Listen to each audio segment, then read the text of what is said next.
Season 2 की शुरुआत में हमें दिखाया जाता है कि मैश की बदौलत अब एडलर डॉम के पास सबसे ज्यादा कॉइन्स हैं, लेकिन फिन को अभी भी इस बात की चिंता है कि एक स्टूडेंट को मैश का सीक्रेट पता चल गया है। हालांकि उन्होंने उसे डरा धमका के चुप तो करा दिया है, पर उसे अभी भी डर है। तभी अचानक एक स्टूडेंट वहां आता है और मैश से पूछता है कि क्या ये सच है कि तुम मैजिक यूज नहीं कर सकते। फिन अपना सर पकड़ लेता है क्योंकि उसे इसी बात का डर था। ये खबर हर जगह आग की तरह फैल चुकी है। मैश घबराने लगता है और कहता है कि वो मैजिक यूज कर सकता है। फिन तुरंत ही मैश को लेके वहां से निकलने लगता है, जिस पर वो स्टूडेंट फिन को चेतावनी देता है कि नॉन मैजिक यूजर को बचाने से वो बड़ी मुसीबत में पड़ जाएगा और उसे एकेडमी से निकाला भी जा सकता है। वो स्टूडेंट फिन को सच कबूलने के लिए कहता है, जिस पर फिन चिल्लाते हुए कहता है कि मैं किसके साथ घूमता हूँ उससे उसका कोई लेना देना नहीं होना चाहिए। और वो स्टूडेंट अचानक जमीन में धंस जाता है जैसे ही लेंस वहाँ पे पहुंचता है। साथ ही लेमन और डॉट भी वहाँ पहुंचते हैं और डॉट काफी बुरी शेप में दिखाई दे रहा है। अब स्कूल के बाद एडलर डॉम में सेलिब्रेशन चल रही है जो कि लैंगडॉम से जीतने पर रखी गई है। फिन ये देख के घबराया हुआ है कि पार्टी में एबल और रेजर भी मौजूद हैं। लेकिन सबसे बड़ी बात, पार्टी में डरावनी डॉल कौन लेके आता है। तभी एबल जेब से कार्ड निकालता है और वो मजे करने के पूरे मूड में है। वो बताता है कि उसका उनसे दोस्ती करने का कोई इरादा नहीं है, लेकिन वो यहाँ रेजर के ठीक होने की खुशी में सेलिब्रेट कर रहा है। फिर रेजर कसम खाता है कि जो कोई भी लॉर्ड एबल को कार्ड गेम में हराने की हिम्मत करेगा वो उसके हाथों से मारा जाएगा। लेमन उसे टी ऑफर करती है और ऐसी डरावनी बातें करने के लिए मना करती है। रेजर उसे शुक्रिया कहते हुए अटकने लगता है। एबल खुलासा करता है कि रेजर का लड़कियों से बात करने में कोई एक्सपीरियंस नहीं है, जिस पर लेमन उसके पास जाने की कोशिश करती है, जिस कारण रेजर दूर जा गिरता है। दूसरी तरफ इस पार्टी में लव भी मौजूद है। वहीं लेमन मैश को क्रीम पफ खिलाने की कोशिश कर रही है। मैश कहता है कि वो खुद से क्रीम पफ खा सकता है। तभी क्रीम पफ नीचे गिर जाता है और मैश तुरंत एक लंबी सांस अंदर खींचता है, जिससे क्रीम पफ वापस उसके मुंह के अंदर चले जाता है। अब फिन ये देख के चौंक जाता है कि एबल और रेजर आपस में ही कार्ड गेम खेल रहे हैं और सबकी हरकतें देख वो अपना सर पकड़ लेता है। दूसरी तरफ हम एक काउल को देखते हैं जो कि एक लेटर को एकेडमी में डिलीवर करने जा रहा है और रेजर मैश को पार्टी में इनवाइट करने के लिए शुक्रिया कहता है। साथ ही वो उसे चेतावनी देता है कि उसको इनोसेंट जीरो द्वारा टारगेट किया जा रहा है। वो आगे बताता है वो इस मैजिकल दुनिया का सबसे घटिया ऑर्गेनाइज्ड क्राइम करने वाला दल है और वो हमारी एकेडमी में उन लोगों की तलाश कर रहा है जिनके पास हाई मैजिकल पावर है। इस काम में उनकी मदद करने के बदले लॉर्ड एबल को शक्तियां मिली हैं। वो अपनी तीसरी लाइन आर्टिफिशियल तरीके से हासिल कर पाए हैं, मतलब इनोसेंट जीरो की शक्तियों की वजह से। रेजर चेतावनी देते हुए बताता है कि जेन्युइन तीसरी लाइन वाले और ज्यादा खतरनाक होते हैं और इनोसेंट जीरो को जिस किसी की भी तलाश है उसका कनेक्शन शायद मैश से है। दूसरी तरफ हम देखते हैं कि फिन और एबल बोर्ड गेम लेने जा रहे हैं, लेकिन फिन इस बात से डरा हुआ है कि उसको ही क्यों उसके साथ चलना पड़ रहा है। अब रेजर मैश से कहता है कि लॉर्ड एबल ने इनोसेंट जीरो से शक्तियां इसलिए उधार ली ताकि वो एक ऐसी दुनिया बना पाए जहाँ उनकी माँ जैसे दयालु लोग शांति से रह पाए। वो मैश का शुक्रिया करता है कि उसने लॉर्ड एबल को गलत राह में चलने से रोका और उसे उम्मीद है कि वो उनके सपने को साकार कर सकता है, ऐसी दुनिया बनाने में जहाँ सब लोग शांति से रह पाए। अब हम उसी पहले वाले स्टूडेंट को देखते हैं जो कि ताक झाक करने आया है ताकि सबूत ढूंढकर वो मैश का पर्दा फाश कर सके, लेकिन वो ये देख के चकित हो जाता है कि मैश रेजर से बात कर रहा है। तभी अचानक पीछे से एबल आ जाता है और पूछता है कि वो यहाँ रूम के बाहर क्या कर रहा है। वो स्टूडेंट बुरी तरह घबरा जाता है और तुरंत ही वहाँ से रफू चक्कर हो जाता है। अब लेमन रेजर के पीछे से आकर पूछती है कि वो दोनों क्या बातचीत कर रहे हैं, लेकिन एक बार फिर रेजर फ्रीज हो जाता है और ठर्राने लगता है। तभी अचानक आउल खिड़की तोड़कर मैश को लेटर डिलीवर करता है, जिसे पकड़कर वो शॉक हो जाते हैं। अब अगले दिन मैश को ब्यूरो ऑफ मैजिक में बुलाया जाता है जहाँ इमरजेंसी इंक्वायरी इस बात पे हो रही है। उसने अपने मैजिक यूज न कर पाने की बात को छुपाया है और ये एक सीरियस क्राइम है। वॉइस डायरेक्टर ब्लेस कहता है कि गॉड ने सुंदर दुनिया को बनाया जिसमें मैजिक उसने गिफ्ट के तौर पर सिर्फ इंसानों को दिया है, लेकिन मैश जैसे लोगों का इस दुनिया में होना मैजिक के लिए खतरा है। वो कहता है कि मैश एक बग है जिसे जल्दी से जल्दी हटाना होगा। तभी वहाँ एक और आदमी आ जाता है जो कि कहता है आखिर में सिर्फ सक्सेस ही मैटर करती है और उसके लिए सबसे पहले खुद पे विश्वास होना जरूरी है। ग्रैंड्स को पूरा भरोसा है कि मैश के अंदर रियल मैन बनने का पोटेंशियल है। वो कहता है देखो मशरूम हेड, दुनिया में व्यवस्था बनाए रखने के लिए रूल्स बहुत ज्यादा महत्वपूर्ण है। ये रूल्स मेजॉरिटी के लिए है तो उसे मेजॉरिटी को अपनी तरफ करना होगा। अब वो नीचे एक कार्ड फेंकता है जो कि कैंडल में बदल जाता है। फिर वो कहता है कि इस दुनिया में मैजिक ही सब कुछ है, इसलिए उसे मैजिक से भी ज्यादा ताकतवर चमत्कार दिखाना होगा और बिना कैंडल को छुए उसे जलाना होगा। ब्लेस को लगता है ये बेतुकी बात है क्योंकि मैश के पास तो मैजिक पावर ही नहीं है, लेकिन मैश छड़ी उठा लेता है। ब्लेस सोचता है कि ग्रैंड्स ने जानबूझकर यह संभव कार्य उसे दिया है ताकि वो हार मान ले। तभी वो ये देखकर चौंक जाता है कि मैश छड़ी को जबरदस्त तेजी से जमीन में रगड़ने लग रहा है। तभी हर तरफ आग फैल जाती है और उसकी लपटें कैंडल को जला देती हैं। फिर मैश समझ जाता है कि उसे क्या करना है और वो ऐलान करता है वो अपनी मसल पावर से पूरी मेजॉरिटी को अपनी तरफ कर डालेगा। इस दौरान डिवाइन विजनरी का ग्रुप मैश के बारे में बातचीत करते हुए ये कह रहा है कि मैजिकलेस स्टूडेंट को पनिशमेंट न देना एक बेवकूफी है। व्यवस्था बनाए रखने के लिए रूल्स का पालन किया जाना चाहिए। चाहिए और उसमें कोई भी बदलाव नहीं होगा। मैश सोचता है कि अब मीटिंग खत्म हो गई है, तभी अचानक सैंड से उस पे हमला होता है और हम देखते हैं कि उस रूम के अंदर डिवाइन विजनरी का ग्रुप पहुंच गया है। ब्लेस पूछता है कि वो सब यहाँ क्यों आए हैं, जिस पर डिवाइन विजनरी कहता है कि मैजिकलेस स्टूडेंट को किसी भी हालत में माफ नहीं किया जा सकता,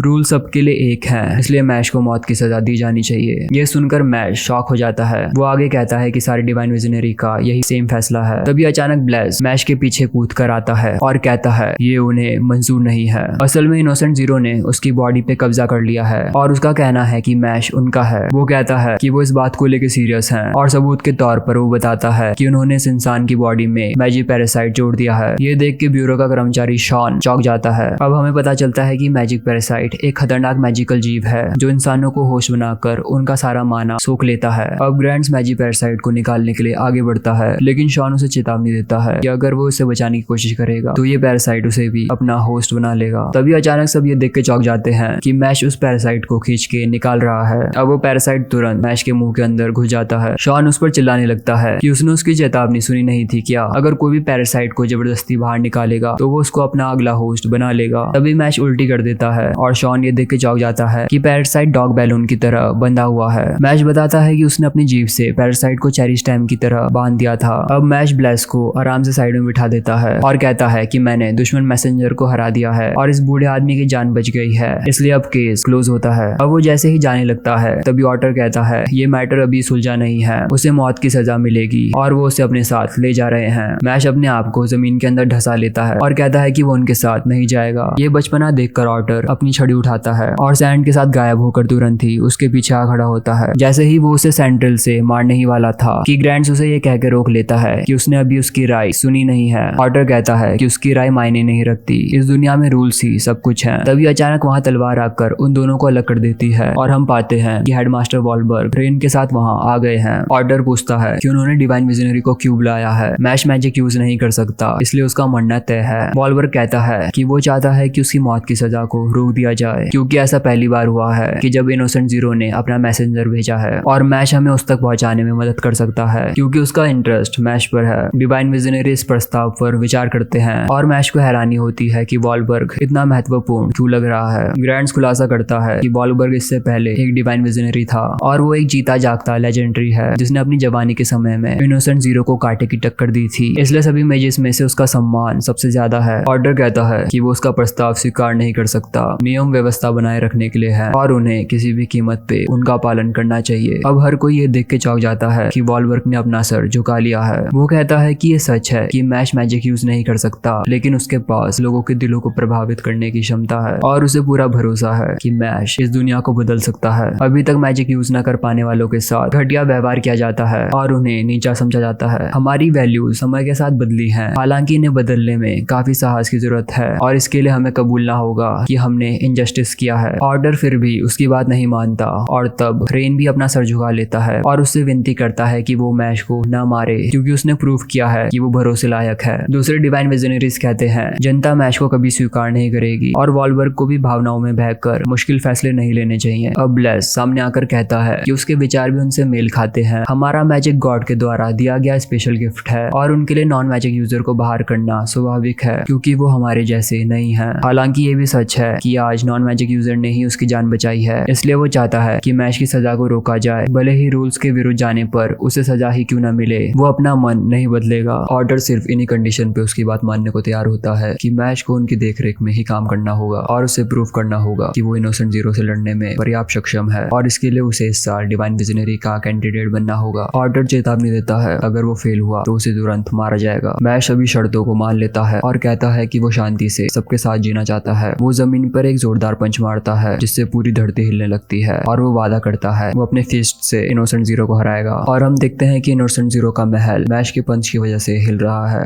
अब अगले सीन में मैश अपने दोस्तों को सारी बात बताता है। फिन ये सोचकर डरा हुआ है कि उसे अकेले इतने खतरनाक क्रिमिनल्स का सामना करना पड़ेगा। लैंस ये जानकर शॉक है कि मैश सच में मैजिक यूज नहीं कर सकता, क्योंकि अपनी पिछली लड़ाई में उसे लगा था कि मैश अपनी पूरी ताकत छुपा रहा है। वहीं ये डॉट ये बात जानकर कहता है कि बाहर चलकर मजे करते हैं। अब अगले दिन शहर में हम देखते हैं कि फिन अपने दोस्तों का इंतजार कर रहा है और सोच रहा है कि सब आज किस तरह के कपड़े पहनेंगे। तभी वो देखता है कि डॉट ने नाइट आर्मर पहना है, क्योंकि उसे लगता है कि मौज मस्ती करने का असली तरीका लड़ाई है। वहीं मैश अपने जिम वाले कपड़ों में एब्स रोलर को चलाते हुए वहाँ आ जाता है और कहता है कि आज से पहले वो कभी दोस्तों के साथ बाहर घूमने नहीं गया, इसलिए वो कंफ्यूज था कि क्या पहना जाए। अपने दोस्तों की नमूनापंती देखकर फिन को काफी शर्म आती है, इसलिए वो उनके आसपास भी नहीं दिखना चाहता। उसी समय लेंस भी वहाँ आ जाता है और ये देखकर फिन को राहत मिलती है कि उसने नॉर्मल कपड़े पहने हैं, लेकिन तुरंत वो शॉक हो जाता है कि लेंस ने अंदर से अपनी बहन की फोटो वाली टी शर्ट पहन रखी है। अब वो नॉर्मल कपड़े पहनते हैं और डॉट उन्हें गली के एक फेमस गेम खिलाने ले जाता है, जिसमें कोआला की नाक में गुदगुदी करके छींक करानी है, जिससे वो डॉट में नुकीले आइस मारेगा। पहले मैं जाकर ट्राई करता है और उसकी गुदगुदी से कोआला की छींक से निकले नुकीले आइस सीधा जाकर डॉट के सर में लगते हैं। अब डॉट उसे दिखाता है कि निशाना कैसे लगाते हैं और उसके गुदगुदी करते ही नुकीली आइस मैश के सर में जा लगती है और फिर दोनों लड़ने लग जाते हैं। अब लेंस उन सबको छड़ी की दुकान में ले जाता है क्योंकि डिवाइन विजनरी कैंडिडेट एग्जाम जल्द आ रहे हैं और उसे एक नई छड़ी की जरूरत है। एग्जाम इनोसेंट जीरो के कारण जल्दी कराए जा रहे हैं और ये उनके लिए अच्छी खबर है क्योंकि उनके पास अभी सबसे ज्यादा कॉइन्स हैं। वो कहता है अपनी बहन के लिए वो मैश पे भी कोई नरमी नहीं दिखाने वाला। अब वो शॉप के अंदर जाते हैं जो कि बहुत सारी मैजिक छड़ियों से भरी हुई थी। शॉपकीपर उनका स्वागत करता है और फिन अपनी छड़ी बदलने का फैसला करता है और वो अपना हाथ आगे बढ़ाता है। उसकी मैजिकल एनर्जी से छड़ी उड़ते हुए उसके हाथ में आ जाती है। छड़ी मैजिकल पावर के हिसाब से अपना मालिक खुद चुनती है। शॉपकीपर बताता है कि छड़ी सिर्फ एक टूल है मैजिक पावर को रिलीज करने का, ये सिर्फ उनकी बॉडी के अंदर के मैजिक को इम्प्रूव करती है। अब लेंस अपना हाथ आगे बढ़ाता है और एक छड़ी उड़ते हुए उसके हाथ में आ जाती है। शॉपकीपर ये देख के इम्प्रेस होता है कि एक स्पेशल छड़ी उसे मिली है। अब शॉपकीपर मैश को ट्राई करने के लिए कहता है। फिन चिंता में आ जाता है कि मैजिकल पावर के बिना छड़ी रिएक्ट कैसे करेगी, लेकिन मैश ये करने का फैसला करता है और अपना हाथ आगे बढ़ाता है। तभी वो नोटिस करता है जमीन पर एक छड़ी पड़ी हुई है। शॉपकीपर खुलासा करता है कि ये छड़ी सदियों से यहाँ पड़ी हुई है। ये इतनी ज्यादा भारी है कि कोई भी उसे आज तक उठा नहीं पाया है। कहा जाता है कि इसके नीचे एल्फ वाटर बहता था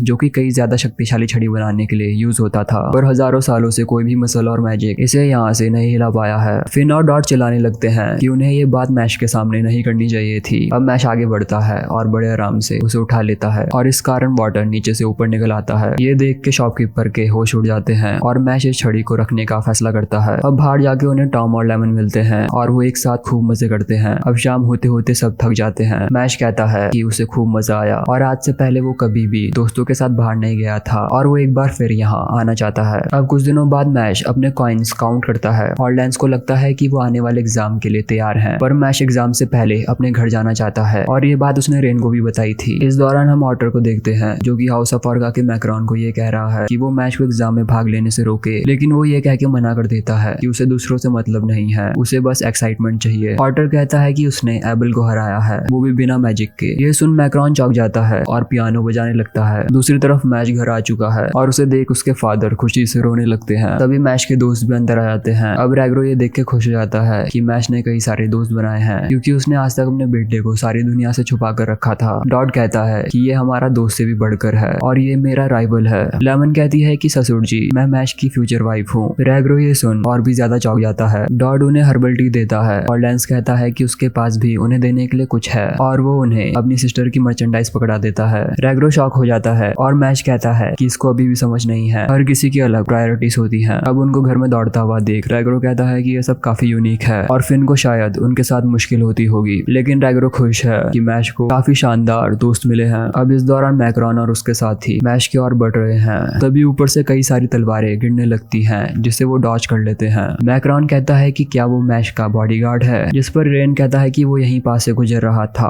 और उसने उनकी बातें सुन ली। मैक्रॉन पहचान लेता है कि ये डिवाइन विजनरी रेन है। अब पास्ट का सीन दिखाया जाता है कि कुछ साल पहले 13 से 15 साल के मिडिल स्कूल डिवीजन के बीच एक टूर्नामेंट हुआ था जिसमें एक स्टूडेंट ने अकेले ही सब स्टूडेंट्स को हरा डाला। वो लड़का उस समय 9 साल का था जिसका नाम था मार्गरेट मैक्रॉन, जो कि ऑर्का हाउस का लीडर है। अब प्रेजेंट में मैक्रॉन लड़ाई के बीच पियानो बजाने लगता है। अब कुछ समय बर्बाद करने के बाद वो रुक जाता है और कहता है पावरलेस विंटर। अब दोनों लड़ना शुरू करते हैं। रेन पार्टीशन मैजिक का यूज करता है, वही मैक्रॉन साउंड मैजिक का। दोनों मैजिक आपस में टकराकर ब्लास्ट हो जाते हैं। दूसरी तरफ मैश और उसके दोस्त बोर्ड गेम खेल रहे हैं। डॉट डाइस फेंकता है और उसकी गोटी आगे बढ़ती है जिसमें लिखा होता है कि वो आसानी से किसी भी सुंदर लड़की के चार्म स्पेल में फंसकर धोखा खाएगा, जिस कारण उसे 5 मिलियन का लॉस होगा। डॉट अपना सर पकड़ लेता है और कहता है ये गेम बकवास है। अब लेमन अपनी बारी चलती है और चिल्लाने लगती है क्योंकि उसमें ये लिखा होता है कि अपने लवर को स्टॉक करने के लिए उसे सेल में बंद होना होगा और उसकी बारी 320 बार स्किप होती है। लेंस बताता है कि यह गेम काफी खतरनाक हो सकता है क्योंकि ये हमारा फ्यूचर प्रिडिक्ट कर सकता है। अब जैसे ही वो अपनी चाल चलता है उसमें लिखा आता है उसकी बहन अचानक अपने बॉयफ्रेंड को घर लेके आएगी और उसे अब 0 से स्टार्ट करना है। ये देख लेंस सीधा पीछे जा गिरता है। अब जैसे ही मैश अपनी डाइस फेंकता है, गेम बोर्ड बताता है कि सबको पता चल जाएगा वो मैजिक यूज नहीं कर सकता और उसे मौत की सजा दी जाएगी और उसका गेम ओवर हो जाता है। ये देख डॉट जोर जोर से हंसने लगता है कि उसका गेम ओवर आया है। मैश बार बार डाइस फेंकता है और हर बार की तरह सेम ही रिजल्ट आता है। अब मैश बाहर फ्रेश हवा खाने के लिए चला जाता है और उसके दोस्तों को लगता है कि वो बाहर से नॉर्मल दिखा रहा है, पर अंदर से उसे ये बात खाई जा रही है। दूसरी तरफ मैक्रॉन रेन को हाउलिंग साउंड मैजिक से घेर लेता है। वो कहता है कि अगर वो उसकी जगह होता तो अटैक नहीं करता। ये साउंड नोट्स हर बार उसके स्पेल के रिस्पॉन्स में ब्लास्ट होंगे। वो आगे कहता है कि क्या तुम्हें पता है कि हम स्टिमुलेशन क्यों चाहते हैं? Arts, love, sports, drugs, gambling, इनमें से कोई भी चीज नॉर्मल लाइफ जीने के लिए जरूरी नहीं है, फिर भी हम इनके पीछे क्यों भागते हैं? इसका जवाब आसान है, बोरियत की वजह से। और उसे नहीं लगता रेन उसकी बोरियत को दूर कर सकता है, इसलिए वो रास्ते से चुपचाप हट जाए। उसे मैश से मिलने जाना है। रेन कहता है कि मैश ने उससे कहा था वो बिना मैजिक के डिवाइन विजनरी जरूर बनेगा और इस दुनिया का नजरिया बदलेगा। रेन का मूड बदल जाता है और उसके चारों ओर एनर्जी चमकने लगती है। दूसरी तरफ शॉन वॉल्बर को कह रहा है कि रेन मैक्रॉन के खिलाफ नहीं जीत पाएगा। वॉल्बर बताता है कि दुनिया में कुछ ही लोग हैं जिनके पास ट्रिपल मार्क लाइन है। 2 लाइन्स का मतलब है कि मैजिक ने खुद उनका टैलेंट पहचाना है और 3 लाइन का मतलब है कि गॉड ने उनको खुद चुना है और जिसने सबसे कम उम्र में आज तक 3 लाइन हासिल की है उसका नाम है रेन एमिस। अब रेन का तीसरा मार्क भी निकल आता है और वो कहता है कि मैं मैश को जितना हो सके उतना आगे तक लेके जाऊंगा। दूसरी तरफ मैश भागते हुए जंगल के एक कोने में पहुंचता है और कहता है कि वो लोग मुझे यहाँ नहीं ढूंढ पाएंगे। वो एक बड़ा सा स्पेशल क्रीम पफ निकालता है जिसे वो अकेले खाने आया है। तभी उसकी नजर रेन पे जाती है और वो चुपके से उनकी बातें सुनता है। मैक्रॉन टेंशन में नहीं आता क्योंकि उसे पता है हॉलिंग साउंड मैजिक उसके मंत्र उच्चारण पर रिएक्ट करके ब्लास्ट करेंगे। भले ही वो ट्रिपल लाइनर है लेकिन मैजिक यूज करने के लिए उसे मंत्र का उच्चारण करना पड़ेगा। रेन उससे पूछता है कि उसे ऑर्डर ने ये सब करने को कहा है ना, क्योंकि वो स्कूल के मामलों में दखल नहीं देता, पर फिर भी वो यहाँ पर है। वो कहता है कि इस दुनिया में मैजिक यूज न कर पाने वालों के पास कोई भी ह्यूमन राइट्स नहीं है, इसलिए वो हमेशा अकेला महसूस करते हैं। वो उन लोगों से जलन महसूस करते हैं जो मैजिक यूज कर पाते हैं, इसलिए उन्हें अपने पैदा होने पर पछतावा होता है और वो सोसाइटी से नफरत करने लगते हैं। लेकिन मैश उन सबसे अलग है, वो अपनी डेस्टिनी से लड़ रहा है। पर इन बातों की मैक्रॉन को कोई परवाह नहीं है। वो साउंड ऑर्केस्ट्रा मैजिक का यूज कर रेन पे हमला करता है ताकि वो मंत्र का उच्चारण करने पर मजबूर हो जाए। उधर वॉल्बर शॉन को बताता है कि ट्रिपल लाइनर वॉन डॉर्मेंट की ट्रू फॉर्म को जगा सकते हैं। सिंपल शब्दों में कहा जाए वो अपनी जादुई छड़ी में गॉड की ताकत को ला सकते हैं। अब रेन मैक्रॉन के मैजिक को पूरी तरह निरस्त कर देता है जिसे देखकर उसके होश उड़ जाते हैं। अब वो समन एरिश शब्द बोल अपनी जादुई छड़ी की असली फॉर्म जागृत करता है जिससे उसकी छड़ी की शेप बदल जाती है। फिर वो ब्लैक पार्टीशन स्पेल से उस पर भयानक हमला कर डालता है जिसे मैक्रॉन रोक नहीं पाता और हार जाता है। अब मैच सामने आके उसका शुक्रिया करता है जिस पर रेन कहता है कि सिलेक्शन एग्जाम जल्द आने वाले हैं। वो मनोबल बढ़ाने के मामले में काफी बुरा है लेकिन वो बस एक बात कहना चाहता है, उसके फेलियर से कुछ अच्छा आउटकम नहीं आएगा, इसलिए उसे किसी भी हालत में जीत कर आना होगा। दूसरी तरफ मैक्रॉन उस हमले से किसी तरह बच गया, लेकिन अगर वो चाहता तो अपना सेकंड स्पेल यूज कर सकता था, पर अपने साथियों को बचाना उसकी पहली प्रायोरिटी थी और उसने अभी भी अपने खास स्पेल यूज नहीं करे हैं। अब एकेडमी में मैश डॉट और फिन को अपने जीते हुए कॉइन्स बांट देता है ताकि वो सिलेक्शन एग्जाम में अपना बेस्ट दे सके, पर फिन रोने लगता है कि वो अकेले ये नहीं कर सकता। वहीं लैंस अपने बहन के लॉकेट को देख ये कहता है कि वो सब खत्म कर जल्द उससे मिलेगा, और वहीं डॉट भी पूरी रात सो नहीं पा रहा। अब रेग्रो मैच से कहता है कि उसे उसके दोस्त से पता चला कि एकेडमी में सबको पता चल गया है कि वो मैजिक यूज नहीं कर सकता और अगर वो उनकी डिमांड पूरी नहीं करेगा तो उसे सजा मिलेगी। रेग्रो माफी मांगता है कि ये सब उसकी वजह से हो रहा है, काश वो उसे एक नॉर्मल लाइफ दे पाता, पर मैश कहता है कि वो खुश है कि आप हमेशा मेरी देखभाल करने के लिए मौजूद थे। उसे स्कूल जाने का मौका मिला जहाँ उसे इतने अच्छे दोस्त मिल पाए, साथ ही वो बहुत सारे क्रीम पफ भी खा पाया और इसलिए वो अपने फादर का शुक्रिया करता है। अब अगले सीन में बताया जाता है कि डिवाइन विजनरी बनने के लिए 3 पड़ावों को पार करना पड़ता है। पहला कॉइन्स को इकट्ठा करना, दूसरा डिवाइन विजनरी सिलेक्शन एग्जाम में पास होना और तीसरा डिवाइन विजनरी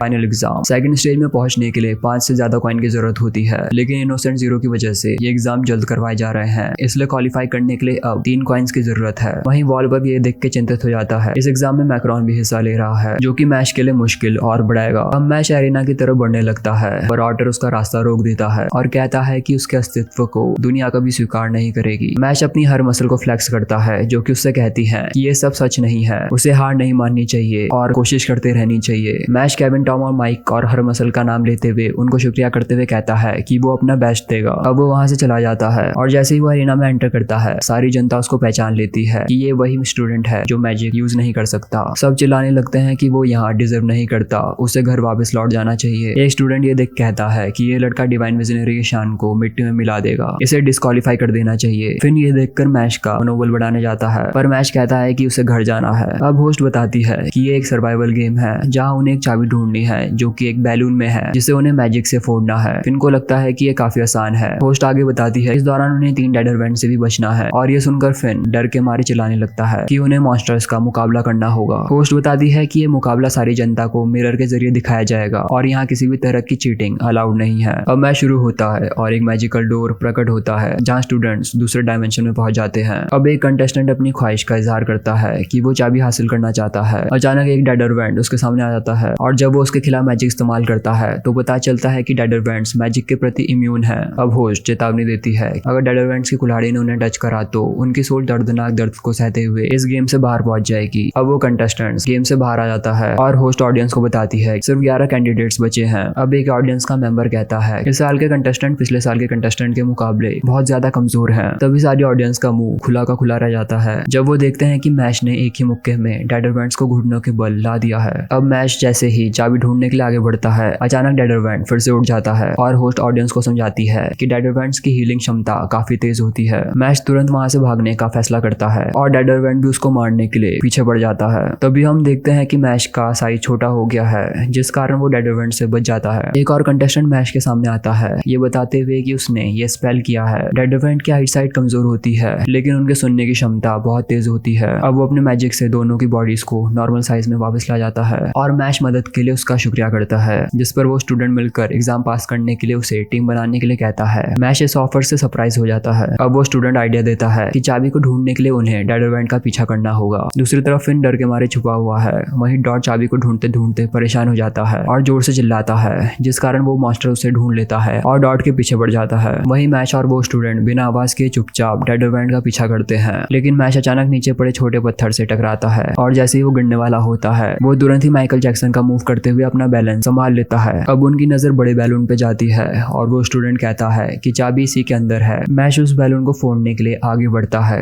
वो स्टूडेंट उसको रोकता है पर तब तक मैश उसे छू लेता है और जोर से एक हॉर्न बजता है जिससे डेड इवेंट जल्दी से उनको मारने के लिए फिर पीछे बढ़ जाता है। किसी तरह अपनी जान बचाकर वो स्टूडेंट लंबी सांस लेता है और मैश की बेवकूफी पर उसे डांट लगाता है। अब वो स्टूडेंट सोचता है कि हमें आगे क्या करना चाहिए। मैश सुझाव देता है कि गुब्बारा फाड़ देना चाहिए और वो वापस वहां जाते हैं। जैसे ही मैश बैलून को फोड़ने के लिए उस पर चढ़ता है फिर से हॉर्न बज जाता है और वो मॉन्स्टर फिर से उनकी तरफ दौड़ने लगता है लेकिन वो दोबारा बच जाते हैं। अब वो स्टूडेंट सोचता है कि अगर वो इन्फ्लेटर को तोड़ दें तो चाबी गिर जाएगी। अब दोनों इन्फ्लेटर को तोड़ते हैं लेकिन ये प्लान भी बेकार साबित होता है। अब उस स्टूडेंट को समझ नहीं आता कि कौन से मैजिक का यूज करके वो बैलून के अंदर फ्लोट कर रही चाबी को निकाल सकते हैं। मैश को तभी एक आइडिया आता है। अब जैसे ही डेड इवेंट वहां से जाता है वो स्टूडेंट मैजिक का इस्तेमाल करता है और गुब्बारे को बड़ा कर देता है। यह देखकर जनता हैरान होती है। लोग कहते हैं कि वो पागल हो गया है, आखिर ये करना क्या चाह रहा है। होस्ट उन्हें बताती है कि गुब्बारे को अंदर से छूना भी एक आवाज उत्पन्न करता है इसलिए वो उसके अंदर भी नहीं जा सकते। पर तभी सब ये देख के चौंक जाते हैं कि मैश अपने जिम के कपड़े में आ चुका है और अजीब हरकत कर रहा है। फिर मैश को ब्रेक डांस करते देख वहाँ लोगों के चेहरे के होश उड़ जाते हैं। फिर हम देखते हैं कि मैश तेजी से घूम रहा है ताकि एक मजबूत हवा का प्रेशर उत्पन्न कर गुब्बारे को छुए बिना उसे बड़ा कर सके। गुब्बारा तेजी से बड़ा होने लगता है और आखिर में फट जाता है। ये देख सब मैश को जीता जागता वेपन कहते हैं। अब चाबी मिलते ही मॉन्स्टर फिर से उनके पीछे भागता है। इस दौरान लेंस भी अपने ग्रेवियोल मैजिक से चाबी हासिल कर लेता है। बाकी सारे स्टूडेंट भी अपनी चाबी हासिल कर लेते हैं सिवाय फिन को छोड़कर जो भी डर के मारे दीवार के पीछे छुपा है। डॉट उसे शांत कराता है और उसे बताता है कि उसने चाबी हासिल कर ली है। डॉट कहता है कि वो उसकी मदद करेगा पर फिर फिन बताता है उसके सर से बेहद खून बह रहा है पर डॉट फिर भी उसकी मदद करने के लिए पूरे जोश में है। अब मैश सेनपाई को ये कहते हुए चाबी दे देता है कि उनकी बदौलत उन्हें ये चाबी मिली है। सेनपाई कहता है कि वो दिल का काफी अच्छा है इसलिए ये चाबी उसे रखनी चाहिए। उसने रेन से उसके बारे में सुना था पर उसे पता नहीं था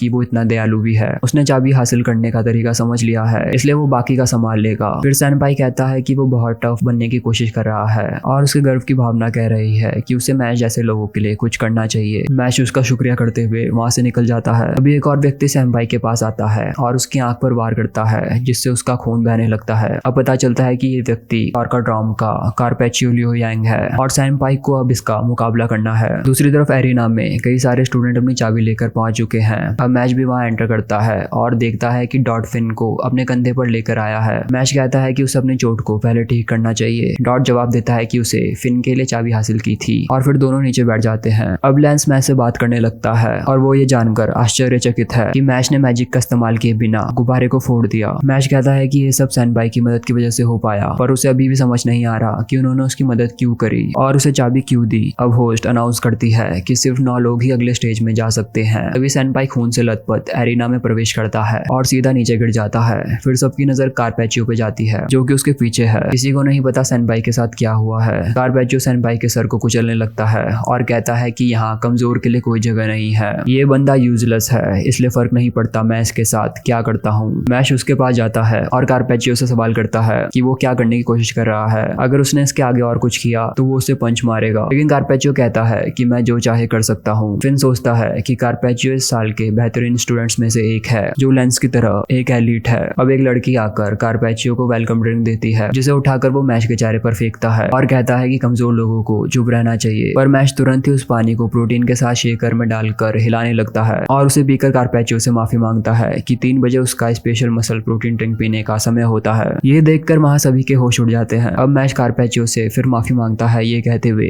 कि टाइम से प्रोटीन लेना बहुत जरूरी है और तुम वैसे भी लोगों को कमजोर बुलाते हो, पर मुझे अभी तक मेरे जितना ताकतवर कोई नहीं मिला है। और वैसे भी सबके लिए ताकतवर की परिभाषा अलग है। और इस टॉपिक के बारे में बात करने पर मैश खुद ही कंफ्यूज हो जाता है। कारपैचियो ये सब सुन भड़क जाता है और मैश के करीब आ जाता है, लेकिन होस्ट उनकी लड़ाई को रुकवा देती है ये कहकर कि वो अपनी लड़ाई अगले एग्जाम के लिए बचा कर रखें। अब होस्ट अगले एग्जाम का परिचय देती है और 3 क्रिस्टल प्रकट होते हैं। हर टीम को क्रिस्टल के रंग के अनुसार 3 मेंबर्स में बांटा जाता है। हर मेंबर को एक क्रिस्टल मिलेगा जिसे अपोजिट टीम को तोड़ना है और जिस टीम के क्रिस्टल पहले टूट जाएंगे वो टीम हार जाएगी। मैश इतनी सारी जानकारी को झेल नहीं पाता और उसका सिस्टम हैंग हो जाता है। डॉट चिल्लाते हुए होस्ट को कहता है कि इतनी कॉम्प्लेक्स जानकारी को वो समझ नहीं सकता। अब होस्ट आसान शब्दों में कहती है उन्हें दूसरी टीम के क्रिस्टल्स को तोड़ना है। फिर इस बात से चिंता में आ जाता है कि इस बार लेंस दूसरी टीम में है। अब सबके हाथ में एक क्रिस्टल आने लगता है और होस्ट बताती है कि ये क्रिस्टल काफी नाजुक है, इसलिए उन्हें संभाल कर इसे पकड़ना होगा। अब फिन के हाथ में क्रिस्टल आते ही वो सोचता है कि सबके पास एक एक क्रिस्टल है, अगर उसका क्रिस्टल टूट भी जाए तो उसके साथियों के तो सेफ ही रहेंगे। तभी अचानक कुछ टूटने की आवाज सुनाई देती है और फिन देखता है कि मैश का क्रिस्टल उसके हाथ से फिसल कर टूट गया है। वो अपने आप को संभालता है और सोचता है कि चलो डॉट का क्रिस्टल सेफ है। अचानक फिर टूटने की आवाज आती है और डॉट का क्रिस्टल भी उसके हाथ से फिसल कर टूट जाता है। अब फिन अपना सर पकड़ लेता है और सोचता है कि अगर उसका क्रिस्टल टूट गया तो उनका गेम ओवर हो जाएगा। अब डॉट कहता है कि उसे चिंता करने की जरूरत नहीं है, हम दोनों तुम्हारे क्रिस्टल को प्रोटेक्ट करेंगे। ये सुनकर फिन को उम्मीद की किरण दिखाई देने लगती है। अब होस्ट अनाउंस करती है कि गेम शुरू होता है और सबको दूसरे राउंड के लिए नई जगह भेज दिया जाता है। अब सारे मेंबर्स एक दूसरे से अलग हो जाते हैं और फिन बुरी तरह स्ट्रेस में आ जाता है और सोचता है कि जब ये टीम मैच है तो उन्हें जबरदस्ती अपनी टीम से अलग क्यों करा गया। वो अपना सर पकड़ लेता है और बुरी तरह रोने लग जाता है। अब हमें बताया जाता है कि इस मैजिकल दुनिया में 13 प्राचीन छड़ियां हैं जिन्हें मास्टर कीन कहा जाता है और ये सिर्फ उन्हीं को चुनती हैं जिनमें कुछ खास टैलेंट होता है। अपनी टीम से अलग होने पर डॉट और मैश टेंशन में रहते हैं। फिन क्रिस्टल को किसी भी कीमत में बचाने की सोचता है। तभी उसे कुछ आवाजें सुनाई देती हैं और वो देखता है कि एक स्टूडेंट कारपैचियो से माफी मांग रहा है। फिर नोटिस करता है कि कारपैचियो के कंधे पे चाकू घुसा हुआ है। वो कहता है कि हमारा जन्म डिसाइड करता है कि कौन ऊंचाई तक जाएगा, टैलेंट किसी को भी बराबर नहीं मिलता। अब वो खुद के चाकू मारने लगता है जिससे वो स्टूडेंट डर से कराने लगता है। फिर ये देख के डर के मारे छुप जाता है और सोचता है कि कहीं उसने उसके भागने की आवाज तो नहीं सुन ली। वो डर के मारे आंखें बंद कर लेता है और कहता है कि वो एक दीवार है। अब कुछ देर बाद वो चेक करता है कि कारपैचियो वहाँ पे नहीं है और खुशी मनाता है कि उसने दीवार बनने की एक्टिंग अच्छी करी। तभी पीछे से कारपैचियो आकर कहता है कि वो क्या करने की कोशिश कर रहा है। फिन की फट जाती है और वो कहता है कि मैं एक दीवार हूँ। कारपैचियो कहता है कि वो काफी मजाकिया है और हम देखते हैं कि उसके पीछे एक गॉडेस आ चुकी है। फिन घबरा जाता है पर कारपैचियो कहता है कि तुम फिन हो ना जो बड़ी मुश्किल से इस एग्जाम में सिलेक्ट हुआ है। फिन सोचता है कि मैं इतनी बेकार वजह से फेमस हूँ। वो आगे कहता है कि तुम्हारे जैसा नाकाम स्टूडेंट इस अकेडमी और एग्जाम में कैसे आ गया, क्या उसके भाई ने उसकी सिफारिश की है। तुम्हारे जैसे टैलेंटलेस बच्चों को देखकर मुझे चिढ़ मचती है। जल्दी से चुपचाप मुझे ये क्रिस्टल पकड़ा दो, वही तुम्हारे लिए बेहतर होगा। फिन डर के मारे रोने लगता है पर इस क्रिस्टल पे मैश का भविष्य टिका हुआ है, इसलिए उसे किसी भी कीमत पर इसे बचाना होगा। फिन जैसे ही छड़ी निकालने वाला होता है अचानक उसकी बॉडी से खून निकल आता है। वो समझ नहीं पाता उसके साथ क्या हो रहा है। फिर कारपैचियो कहता है कि वो क्या करने की कोशिश कर रहा था। वो कमजोर है पर फिर भी वो ऐसा दिखा रहा है जैसे कोई बड़ा हीरो हो। हम दोनों की ताकत में जमीन आसमान का फर्क है और वैसे भी वो ये क्रिस्टल हार ही जाएगा, इसलिए अगर वो उस लड़के की तरह अपना हाल नहीं करवाना चाहता तो चुपचाप हार मानकर ये क्रिस्टल उसे पकड़ा दे। फिन सोचता है कि उसके पास यही सही मौका है अपना पर्सनल मैजिक यूज करने का। वो अपनी छड़ी ऊपर की ओर ले जाकर डेंजरस स्पेल चैंट करता है। कारपैचियो भी ऊपर की तरफ देखता है ये सोचते हुए कि कोई मैजिक होगा, पर फिन उसको बेवकूफ बनाकर वहां से भाग जाता है। अब कारपैचियो उसका पीछा करता है और फिन काफी दूर पहुंचकर अपना असली स्पेल टेलीपोर्टेशन यूज कर कारपैचियो को वहीं पहुंचा देता है जहां उसने पहले उस स्टूडेंट को हराया था। कारपैचियो पाता है उस स्टूडेंट की बॉडी यहाँ पर नहीं है और उसे समझ आ जाता है कि फिन ने अपना स्पेल अब तक इसलिए यूज नहीं किया ताकि वो उसका ध्यान हटते ही उनकी बॉडीज को स्विच कर सके। फिन भागते भागते काफी दूर पहुंच जाता है और सोचता है कि अब वो बच जाएगा, लेकिन अचानक उसके पैर से खून निकलता है और वो सीधा जमीन में जा गिरता है। कार्पैचियो पीछे से आकर कहता है अब उसे हम दोनों की ताकत के बीच का अंतर पता चल गया होगा।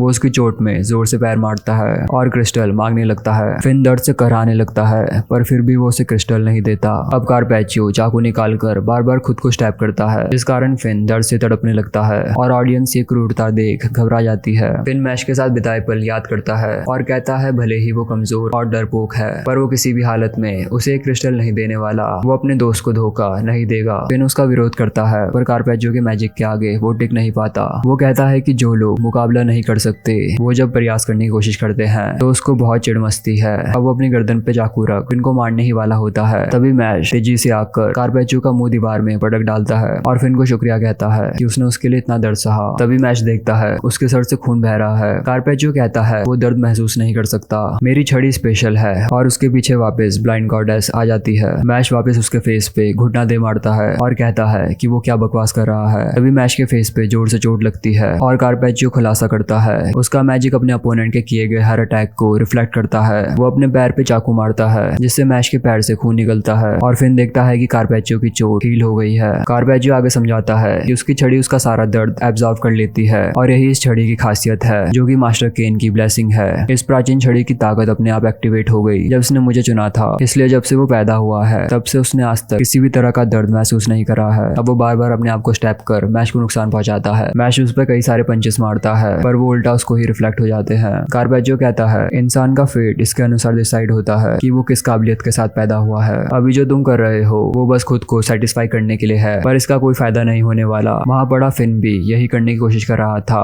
वो बस एक मिडिल स्कूल लूजर है जिसे बस उसके बड़े भाई की वजह से जाना जाता है पर उसके स्कूल में कोई जगह नहीं है। वो इतना बड़ा लूजर है कि वो खुद से एक क्रिस्टल भी प्रोटेक्ट नहीं कर सकता। इन जैसे कमजोर लोग हमेशा दूसरों द्वारा बचाए जाते हैं, साथ ही वो अगली है। इस पर मैश कहता है ये वाली बात तो सच है, कभी कभी उन चीजों को क्विट कर देना बेहतर है जिन्हें हम कर नहीं सकते, भले ही फिन के एक्शन उसकी नजरों में बेकार हो या फिर वो उसे अगली दिखे। लेकिन मेरा दोस्त एक ऐसे इंसान के सामने खड़ा हुआ जो उससे कई गुना ताकतवर है, इसलिए कोई भी मेरे दोस्त पर हंसे या उसे नीचा दिखाए ये मैं कतई बर्दाश्त नहीं करूंगा। अब मैश लगातार उस पर पंचेस की बारिश करने लगता है जिससे उसकी हीलिंग स्पीड काफी स्लो हो जाए। कार्पैचियो सोचता है कि ये काफी सिंपल चाल है, मुझे इससे ज्यादा उम्मीद थी। तभी वो नोटिस करता है कि गॉडेस स्टैच्यू पे क्रैक आ चुका है। मैश अपने पंचेस की स्पीड और भी ज्यादा बढ़ा देता है और जैसे ही वो उसके जबड़े में एक जोरदार मुक्का मारता है गॉडेस स्टैच्यू पहली बार दर्द से चिल्लाने लगती है। मैश कहता है कि वो उससे मिलियन टाइम्स ताकतवर है पर जब उसे ये एहसास होगा क्या वो मेरे खिलाफ ऐसे खड़ा हो पाएगा जैसे फिन उसके खिलाफ खड़ा हुआ था। अब गॉडेस स्टैच्यू पूरी तरह भड़क जाती है और वो अपने भयानक रूप में आकर कई सारे सिरिंजेस मैश के ऊपर बरसाने लगती है। साथ ही कार्पैचियो भी उसे मौका नहीं देता और खुद को स्टैब करने लगता है पर मैश सभी सिरिंजेस को आसानी से डॉज कर लेता है। फिर वो अपनी लोहे की छड़ी को बाहर निकालता है और सब ये देखकर चौंक जाते हैं। उसने अपने हाथों से उसकी शेप को टेनिस रैकेट में बदल डाला है। अब मैश लोहे की बॉल को जमीन में बाउंस करता है और टेनिस रैकेट से एक जोरदार शॉट मारता है जिससे बॉल सीधा जाकर गॉडेस स्टैच्यू के चेहरे में जा लगती है। सब ये देख हैरान हो जाते हैं कि मैश सारे सिरिंजेस को डॉज करते हुए लगातार शॉट मार रहा है जिससे उसके फेस में क्रैक आने लग रहा है। आखिर में मैश फाइनल शॉट मार के गॉडेस स्टैच्यू को वहीं ढेर कर डालता है और कार्पैचियो से कहता है कि वो उसे आज सिखाएगा असली दर्द होता क्या है। वो रैकेट सीधा कार्पैचियो के सर पे दे मारता है और सब ये देख के चौंक जाते हैं कि मास्टर केन द्वारा चुना गया कार्पैचियो टेनिस रैकेट की मार खाकर हार गया है। अब फिर मैश से माफी मांगता है कि ये सब उसकी गलती है, लेकिन मैश उसका शुक्रिया करते हुए कहता है कि मैं ही अनाड़ी हूँ जो सबको मुश्किल में डालता हूँ, पर आज फिन ने उसकी एक बार फिर मदद की है इसलिए वो उसका आभारी है। फिन ये सुन सेंटी हो जाता है। दूसरी तरफ कार्पैचियो पहली बार जिंदगी में दर्द को महसूस करता है और उसे एहसास होता है कि दर्द बहुत भयानक होता है और फिन ने यही दर्द सिर्फ किसी और के लिए झेला है। उसे अपनी गलती का एहसास हो जाता है और वो ये मान लेता है कि फिन उससे कई गुना ज्यादा बहादुर और ताकतवर है और वो उसका मुकाबला नहीं कर सकता। अब मैक्रॉन का सामना दो कैंडिडेट से होता है। वो उस पे वुल्फ मैजिक से अटैक करने की कोशिश करते हैं पर मैक्रॉन का साउंड मैजिक उन्हें ओवर पावर कर डालता है और वो उनका क्रिस्टल भी तोड़ देता है। दूसरा राउंड खत्म होते ही मैश और डॉट अपनी जीत का जश्न मनाने लगते हैं। अब अचानक से पूरे एरिना का माहौल शांत हो जाता है और सब ये बात करने लग जाते हैं कि पिछले साल रेन एमिस पे सिर्फ एक ही इंसान भारी पड़ सकता था और वो है मैक्रॉन। मैक्रॉन अब उससे कहता है कि वो उसे अब नेक्स्ट राउंड में देखेगा। तभी मैश अपनी चेस्ट पर हाथ रखता है जिस पर फिन पूछता है कि उसे क्या हुआ है। मैश बताता है कि माइक ने उसे सावधान रहने को कहा है। फिन को तब समझ आता है कि वो अपनी पैक यानी चेस्ट मसल की बात कर रहा है। अब वॉल्बर के पीछे एक आदमी आता है और कहता है कि मैक्रॉन को फेस करना मशरूम हेड के लिए मुश्किल होने वाला है। वो आगे कहता है कि रेन एमिस मैश पिछले साल इसलिए डिवाइन विजनरी बन पाया क्योंकि मैक्रॉन ने उसमें हिस्सा नहीं लिया था और मैं मैजिक टैलेंट हेड होने के नाते हर साल कैंडिडेट्स को अच्छे से परखता हूँ, इसलिए मेरी राय के मुताबिक मैक्रॉन ही डिवाइन विजनरी बनने के लायक है। वॉलबर्ग ज्यादा कुछ नहीं बोलता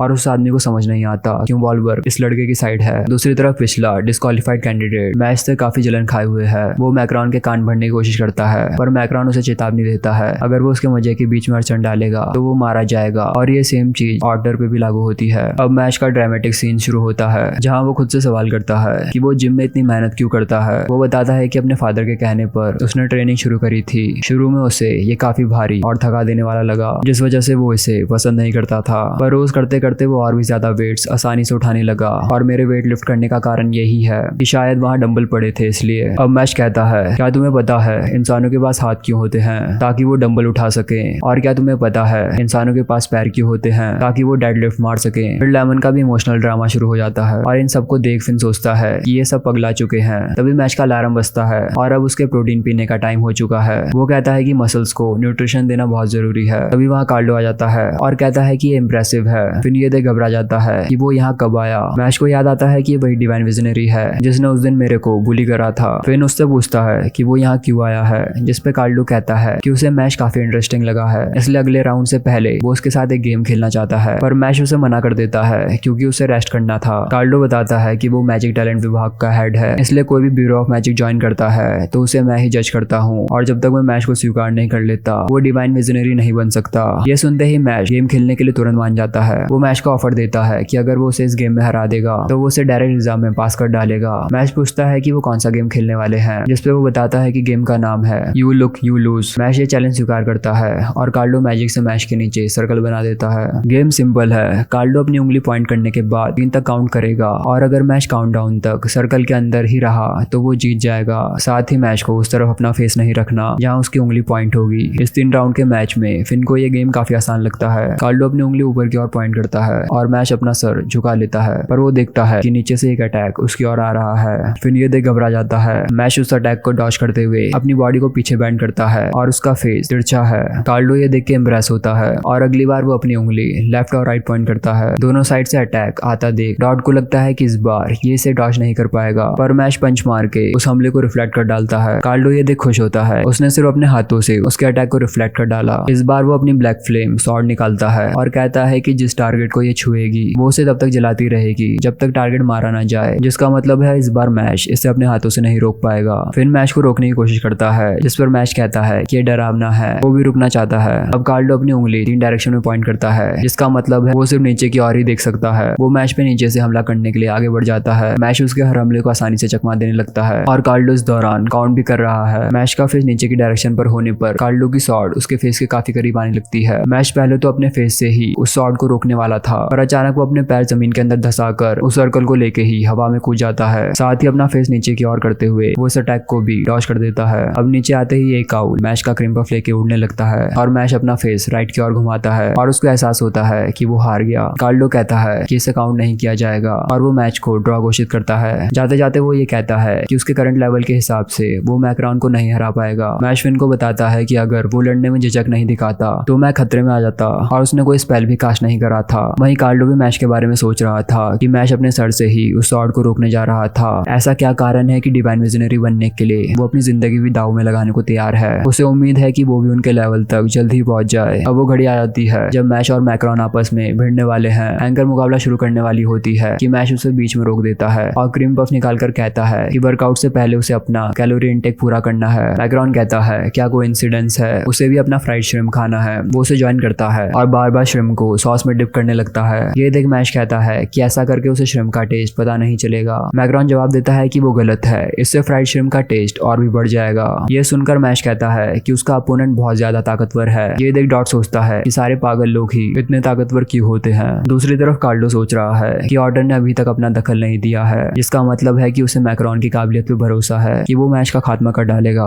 मैक्रॉन अपनी छड़ी निकाल अपनी मैजिकल एनर्जी रिलीज करता है जिसे देख सब चौंक जाते हैं और फिन की तबीयत खराब होने लगती है, जिस पर लेंस बताता है कि ये मैक्रॉन की मैजिकल एनर्जी का असर है। इसलिए ये भी कहा जाता है कि उसकी शक्तियां डिवाइन विजनरी के बराबर हैं। मैच अब उसकी ओर बढ़ता है और मैक्रॉन मैजिक बॉल उसकी ओर फेंकता है। ये देख फिन कहता है ये तो सिर्फ एक बेसिक स्पेल है। मैच उसे एक वॉलीबॉल की तरह हिट करने की कोशिश करता है, पर उसका वेट काफी भारी था। उसकी फोर्स से वो पीछे की ओर जाने लगता है और दीवार में जा टकराता है। सब ये देखकर घबरा जाते हैं, पर धुआं हटते ही वो देखते हैं कि मैश वहाँ नहीं है। तभी अचानक से मैश कहीं से तेजी से आकर मैक्रोन को पीछे से पकड़ लेता है और वो उसे लेकर ऊपर की ओर जंप करता है। ऊंचाई में पहुंच मैश स्पाइन मैजिक का यूज कर उसे सीधा जमीन में पटक डालता है। सब ये देख के चौंक जाते हैं और डॉट पूछता है कि उसने पहले मैजिक बॉल को डॉज कैसे करा था। फिन बताता है कि मैश को जब लगा कि वो उस बॉल को हिट नहीं कर सकता तो उसने स्पेल से तेज पीछे भागना शुरू किया ताकि दीवार में टकराने से पहले वो इसे डॉज कर सके। अब सब ये देख के चौंक जाते हैं कि मैक्रोन को एक भी चोट नहीं लगी है। वो कहता है कि ये तो बस शुरुआत है, अभी तो और भी ज्यादा फन करना बाकी है। सही कहा ना मैश। इसके आगे की स्टोरी जानने के लिए चैनल को सब्सक्राइब करें। Till then peace out.